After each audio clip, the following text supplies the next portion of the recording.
Okay, friends, today you're going to need your homework number 10? Is it 10? Uh-oh, okay, I got an extra. Homework number 10. You'll need your pink sheet. You'll need your periodic table. And today you're going to need a new colored sheet, the blue sheet. I'm going to hand those out right away.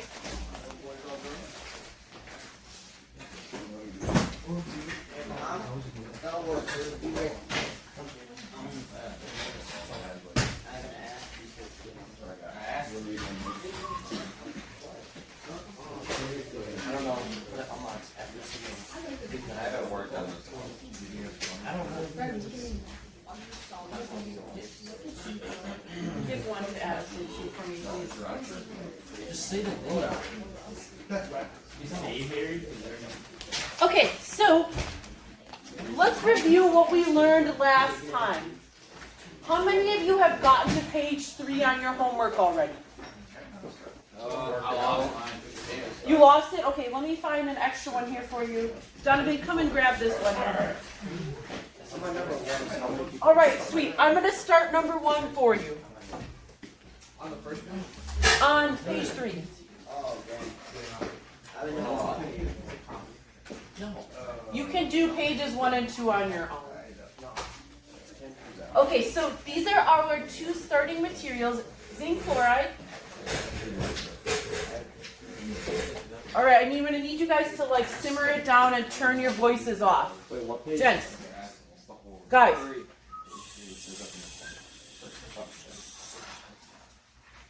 Thank you. Okay, so this is a review.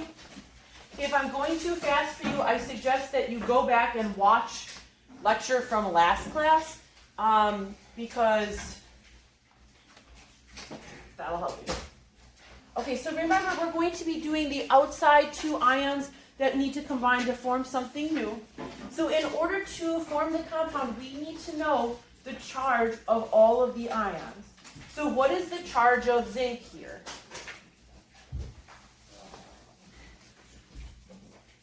Zinc is on the periodic table, but it's not in a column that has a charge above it, right?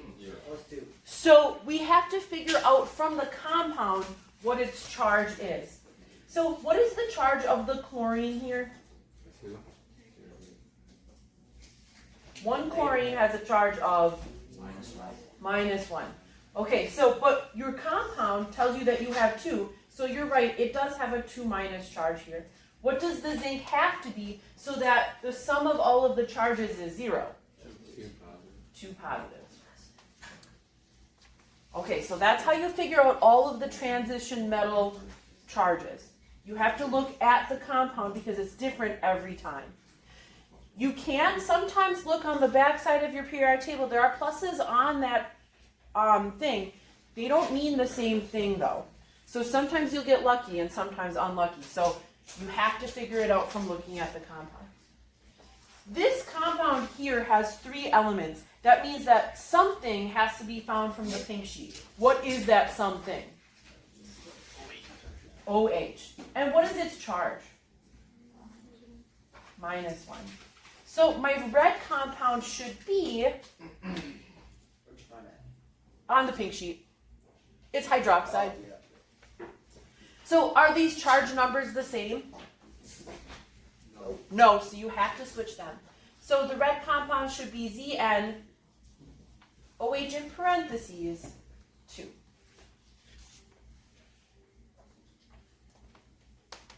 Does that make sense? Yep. Okay, so now make the blue compound. We already said that the chlorine has a charge of -1. What is the charge of potassium? +1. So your compound for the blue colored ion should be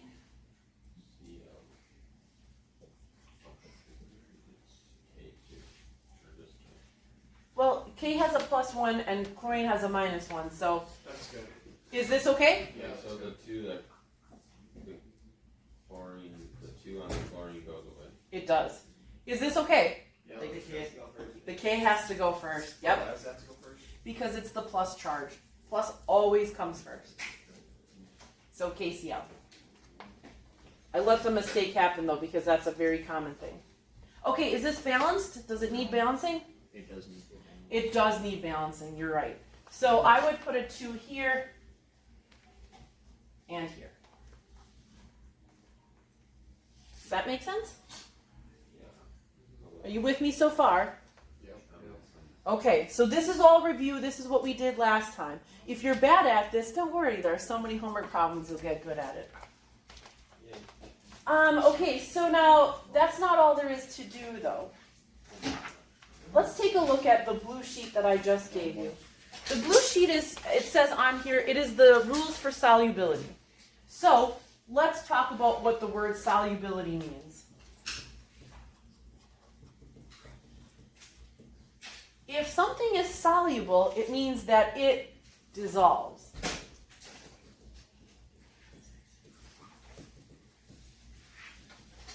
We have a special designation for things that dissolve in water. So if something is soluble, we do not write a little s after it. In fact, we write the letters AQ in parentheses. So that means soluble? That means soluble. AQ stands for the word aqueous, which means dissolved in water. Aqueous really means like watery thing.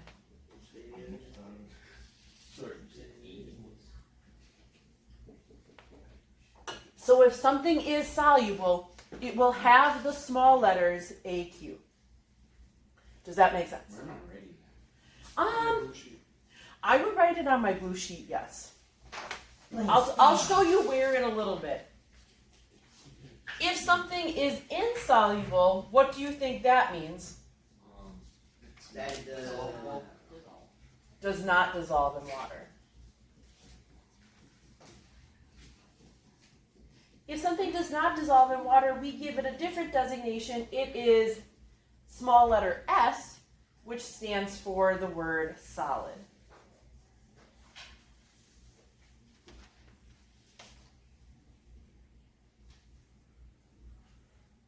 Now, unfortunately, I don't have these chemicals out on my lab bench to do a little, to do a demonstration of this. I'll find one on your homework here in a minute. But we can predict if there is something that is going to be insoluble. But I do want to show you what that looks like. So I'm going to just grab some stuff for my demo here. Gentlemen, be normal. All right, let's see. Okay, so I want you to make some observations. Hunter, could you turn one of the lights on for me, please? Thank you. What color is this liquid? Gray. White. Clear. White. Gray.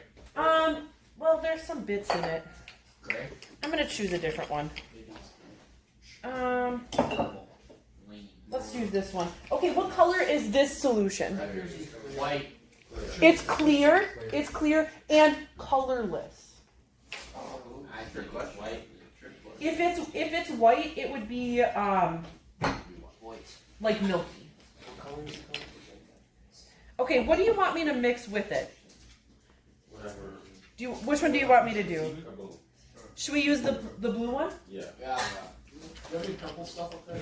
I don't have any purple stuff. No, that means. You can make purple stuff. Okay, so what do we think about the observations of this liquid? I said it's like blue, like turquoise. Clear and blue. Okay, so we have two clear solutions. Are there any bits, like any chunky bits? Can you see any chunky bits? No chunky bits. Okay, let's observe what happens when we combine them. Please blow up. Please blow up. It's not going to blow up. No. Maybe they're like. Okay, are you ready? I'm born. Wow. Whoa. It's just like balling up. Okay, I want to show this on the video. Oh, that looks nice. All right, I'm going to come around and show it to you. Are there bits in there now, Yamalet? Yes, there are bits. And in fact, they kind of look a little bit furry. Do you see like the furry bits? Do you see the furry bits? Do you see the furry bits?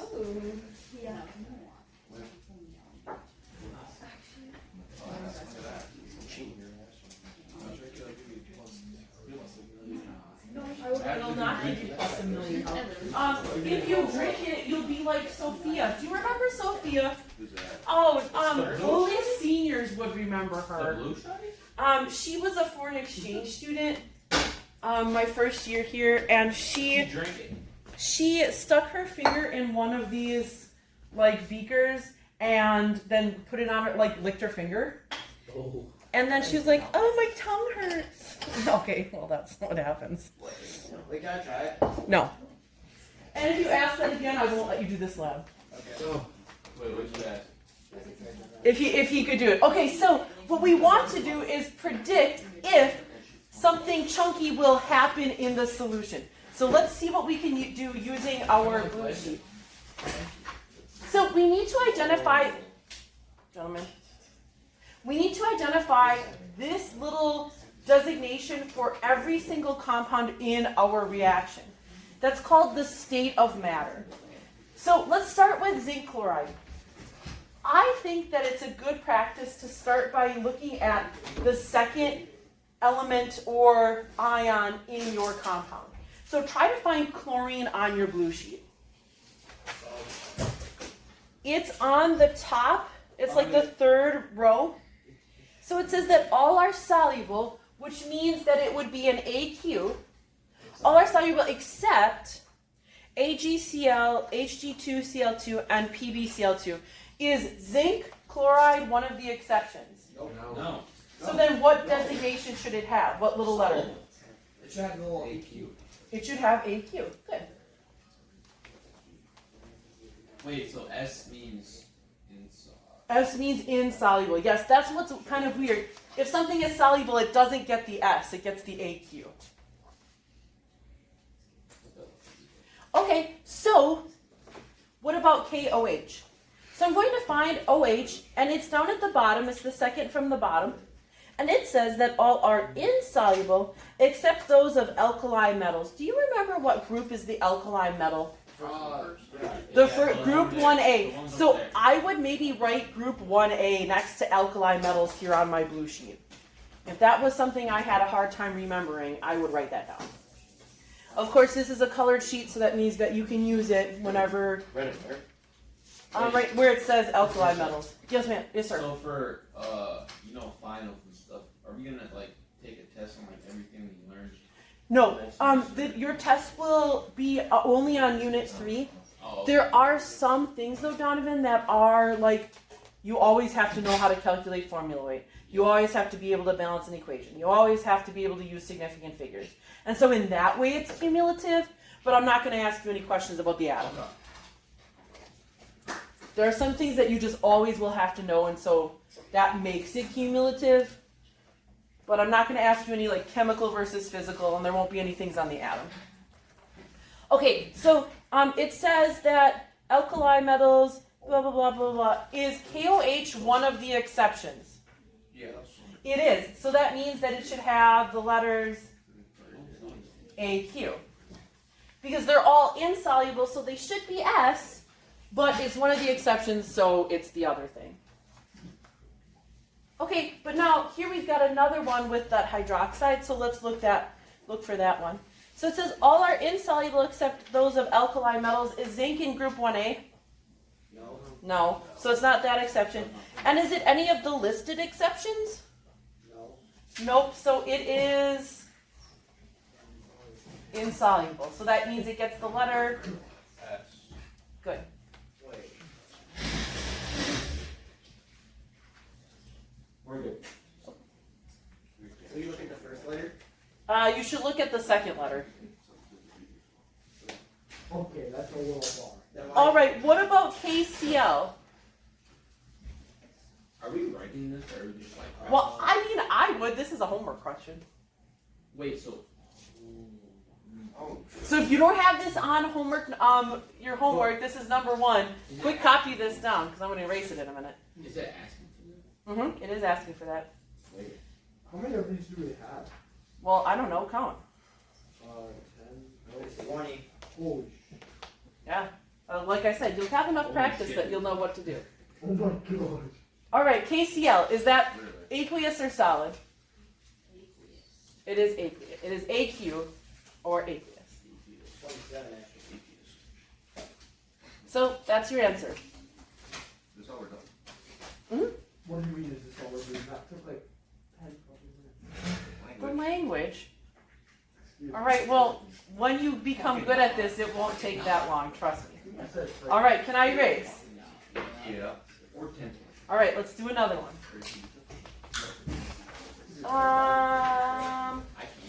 Okay, I've got these compounds sitting on my bench, so let's do this as an example.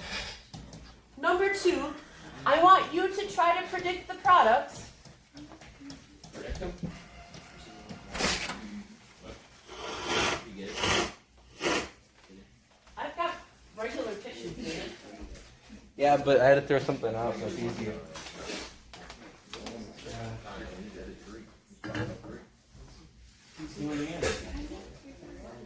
All right, so what is the charge of the copper here? It is. It doesn't have a charge. Positive. Right, so we have to go back and figure it out. What is the charge of the SO4? That's on our sheet. That's on your pink sheet, yep. Or 2 minus. So if this is 2 minus and there's one of each of these things, copper has to be 2 plus. What's the charge of sulfur? 2 minus. And so are those two numbers the same? Yeah. So your red compound, your numbers will cancel out CUS. Guys, stop. All right, so what's your ion here in the H2S column? What would be your ion? Your thing that you're combining with SO4. H. H, what's its charge? 1. Notice how we didn't keep the 2 with us. Why did we not keep the 2 with us? Because on my periodic table, there is no little 2 there. So if your periodic table doesn't have a little 2, don't keep it with you. We keep the 4 with the SO4 because it's like that on your pink sheet. And so if it's like that on the pink sheet, keep it together. Okay, so then what's the blue compound? H has to come first. H2SO4. Why does A come first? The plus always has to come first. So your second compound that you make, you will always have to flip them. It's not as nice as the first one. All right, so identify your states. Yes, Sawyer. Okay, so in the blue ones, you keep the numbers? Because they're not. This one I kept because it's on my pink sheet like this. Like that. Yeah. I did not keep the H2 from here. I had to, because I'm combining these 2 ions here, that 2 came from the fact that these 2 numbers are not the same. It's a coincidence that they are the same here. A coincidence only. I thought there was a 2 under 2 with that. Never mind. Okay. So, does this reaction need balancing? No, it's because it's the exact same. No, it's good. All right, so predict your states of matter while I get a demo ready for this exact experiment.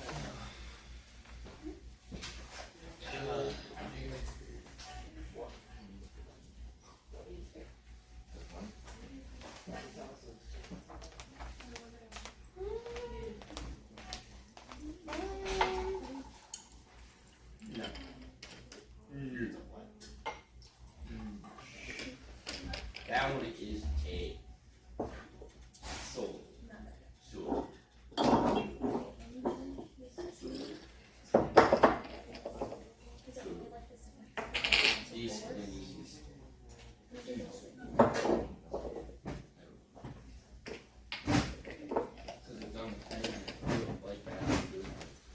Okay, so what do we get for states of matter?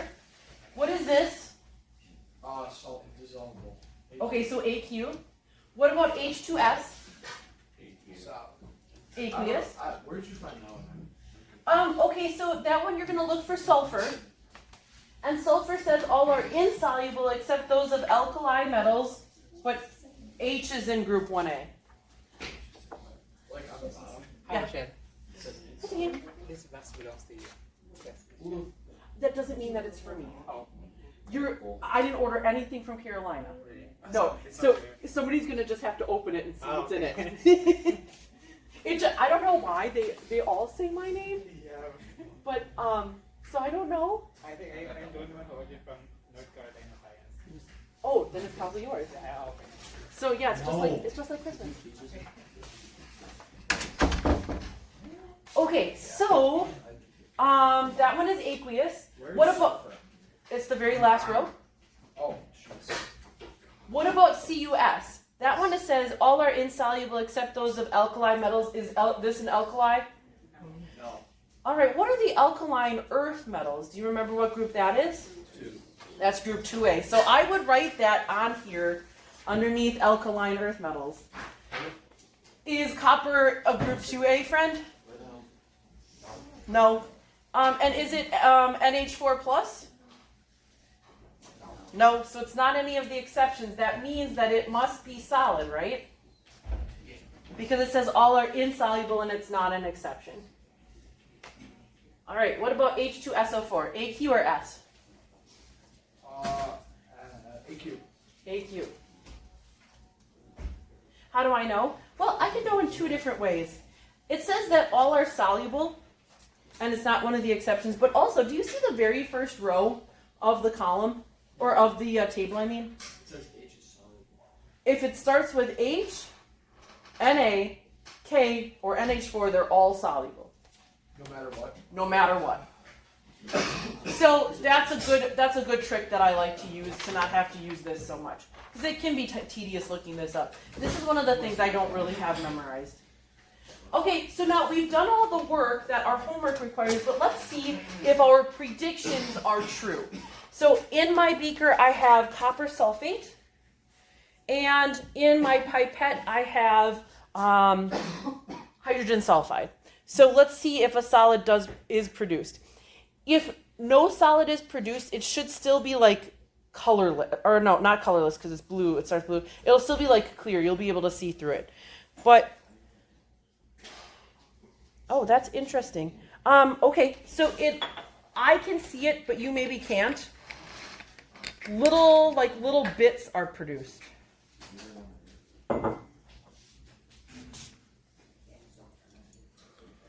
There's a bit of a color change, but I'm not really seeing much of anything. I'm gonna bring it around here for you girls to see. I don't know. You can kind of see some like tiny little bits coming out, but like not really much. So this one is not as demonstrative as what we just witnessed. So here is what that reaction looks like now, the one that we were doing before. The solid is like settling to the bottom. I did this same experiment yesterday, and you can see that there's like a really definitive line between where the liquid is and where the solid is at the bottom of this beaker. So this is one where we predicted a product, but did we really see anything? I mean, not really. I can see some little bits down at the bottom, but not nearly as nice looking as that. So sometimes you predict a product and that's not really what you see. These are predictions only. All right, how are we feeling about how this went? Okay. All right, let's do another one. Let's look at number 3. Number 3 is tricky.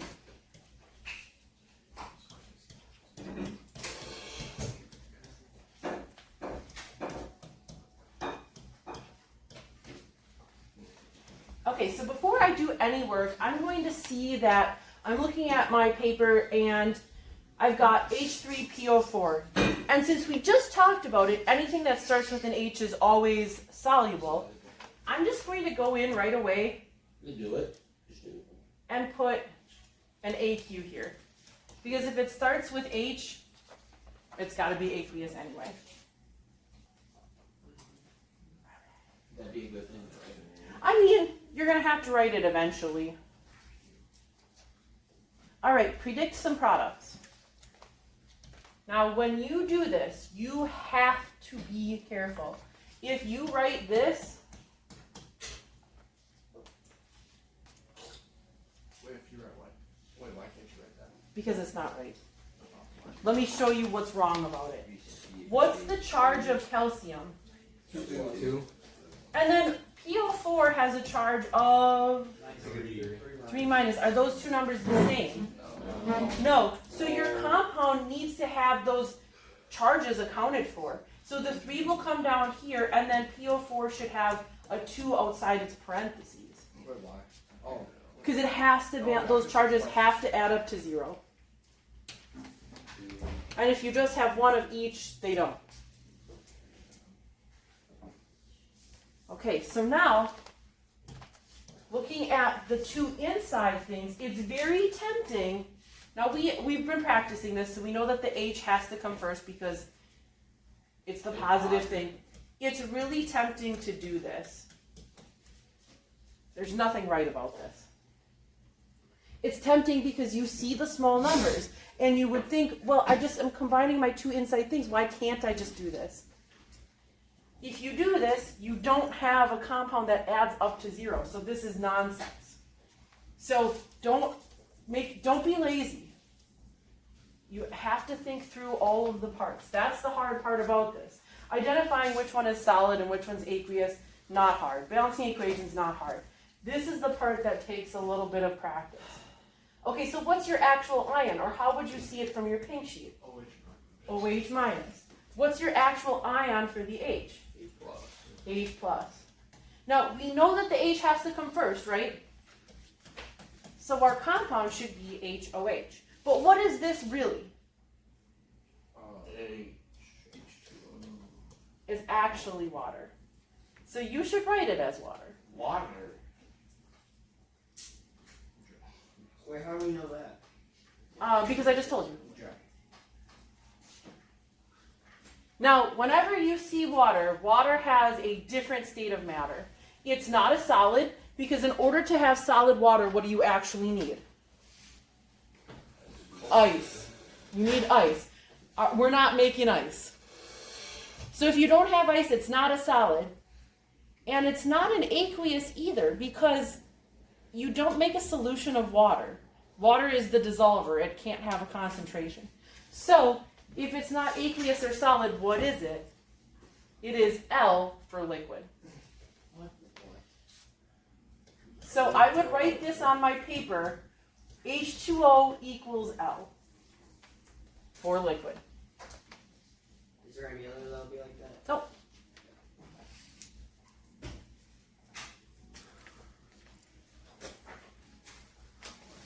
So that's your answer? Not yet. Does it need balancing? Yeah. It does.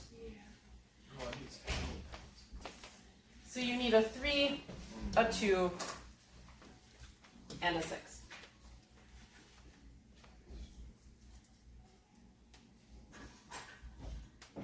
All right, identify your other states of matter. So you're going to need to find the calcium hydroxide and calcium phosphate.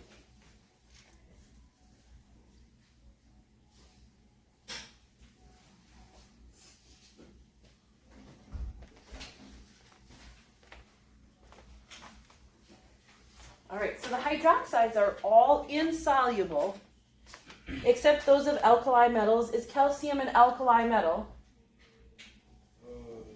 It's not, but it is one of the named exceptions. So if it's not insoluble, it is soluble. That gets the AQ.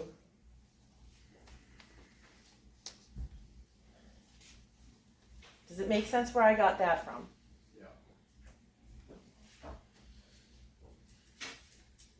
For phosphates, the line right above.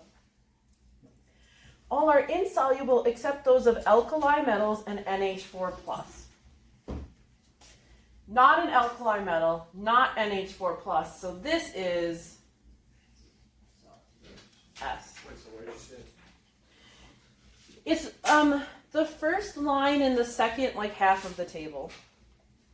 PO4 3 minuses. All are insoluble except those of alkali metals and NH4+. Okay, so this is your answer for number 3. Any questions about how I got that? I don't feel like this is gonna take a long time. It's a little bit tedious, yes. The first page will take you longer than every other page. I would like to do with you number 18. Why? Oh, these guys are things on it. Because 18, you have to start from scratch.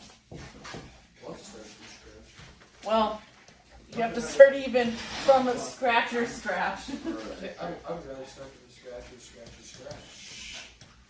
Okay, so for these reactions, you have to write compound formulas for both reactants and then both products. So the first one is iron 3 sulfate and strontium hydroxide. It's 2. She says iron. Oh, my bad. I'm sorry. I just can't read. Thank you. Strontium hydroxide. Okay, so what does that 2 in parentheses mean? That is the charge of that ion. So we would have Fe2+. Sulfate is SO4. And it has a charge of 2-. 100? Oh, thank you, thank you. We will pray in just one moment. Remind me again after I'm finished doing this example, please. Okay, so what is the compound for iron 2 sulfate? FeSO4. Okay, so then my next compound is formed from strontium. What's the charge of strontium? 2+. And what's the charge of hydroxide? -1, right? Okay, so what is the compound formula for this compound?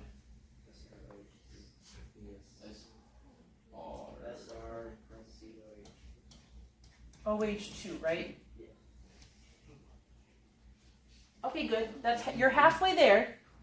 Now you need to predict the product. Now, we already have the ions identified.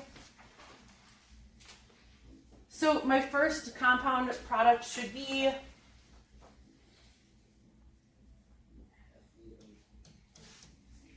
FeOH2. And then combining my 2 inside compounds, or my inside ions, should be SO4. Those 2 numbers the charge numbers are the same, so they'll cancel. Does this need balancing? Oh no. It does not. But it does need states of matter. So let's do those. It does what?